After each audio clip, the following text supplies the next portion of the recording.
Hi, this is Wayne Rivers at Performance Construction Advisors, where we build better contractors. This week I want to talk about the number one family business feud in family business history. I got a lot of this information from a podcast called Stuff You Should Know, but I also did a little research online and sort of backed up some of the facts as they related them. So there were two brothers, Rudi and Adi. Rudi was born in 1898, Adi in 1900. Adi wanted to be an athlete, but wasn't quite at that level. But he did have this concept that athletes doing different things require different footwear in order to perform the best.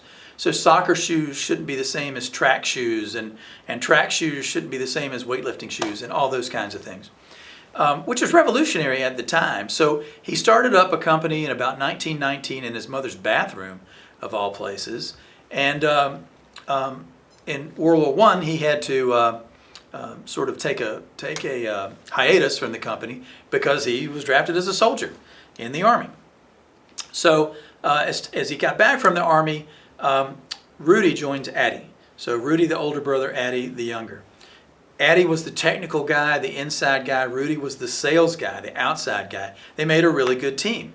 And they named their company Gebruder Dassler Schuhfabrik, and they called it Geda, G-E-D-A. Now, Gebruder means brothers in German. So that's how proud they were of their family business, their family heritage, their brotherness. They actually put it in the title of their company. In 1925, they started making soccer shoes and track shoes. They were making about 50 pairs a day. In 1928, a person wearing their shoes won a gold medal for the first time. And this caused them to think that in terms of marketing, attaching their shoes to famous athletes was going to lead to more and more sales. And it did. In fact, in 1936, Jesse Owens, in that famous Olympics, wore the shoes from the two brothers. Time goes by, World War II breaks out. Now, Adi had been in World War I. In World War II, Rudi gets drafted to go into the Army. He was a terrible soldier. He deserted his post all the time. He would come back to the factory. He had a feeling that his brother was trying to force him out. More on that in a minute.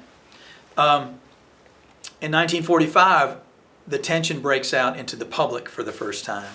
And there's a legend, and nobody seems to know if this story is true or if it's apocryphal, but they're going into a bomb shelter in 1945, and Rudi says the dirty so-and-so are back. Well, Adi and his wife interpreted that to mean them as they were coming into the bomb shelter.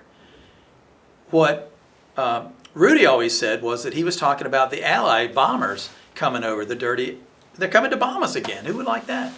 But that was the first, the legend has it, that's the first public rift between the two brothers that everyone could see. Rudi, as a soldier, believed that Adi was setting him up. And in fact, that turned out to be true.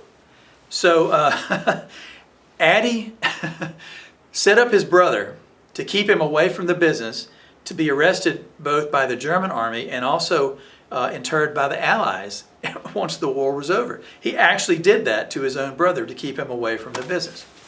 In 1948, they split up, and that was very public.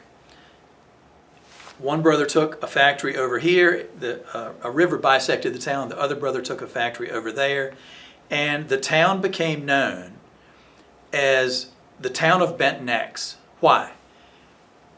Because when you were meeting people on the street, instead of looking at their eyes or their clothing for some indication of who they might be, everybody looked at their shoes. If you wore one brand of shoes, you were identified with this brother in this factory.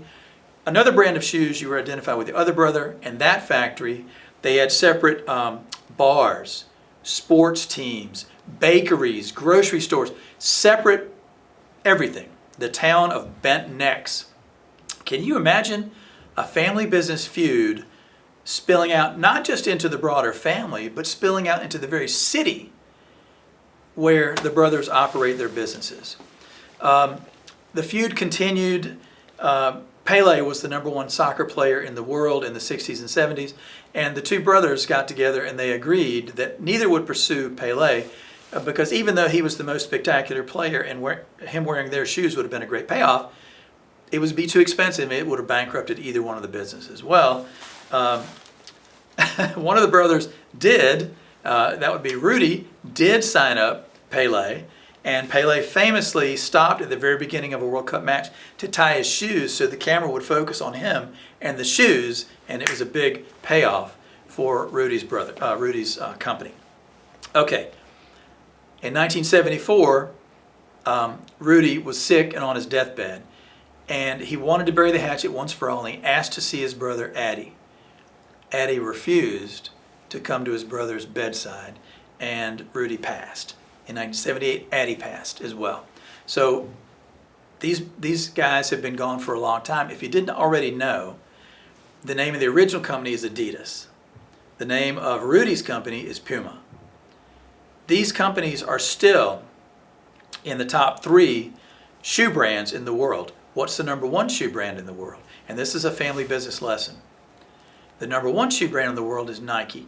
Why did Adi and Rudi, with their tremendous head start over Nike and Reebok and everybody else, why did they lose their market preeminence?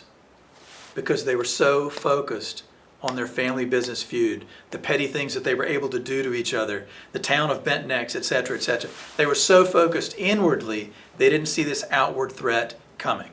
So, 2 things. Number 1, keep your eyes up. Keep your focus outward so the competition doesn't pass you by.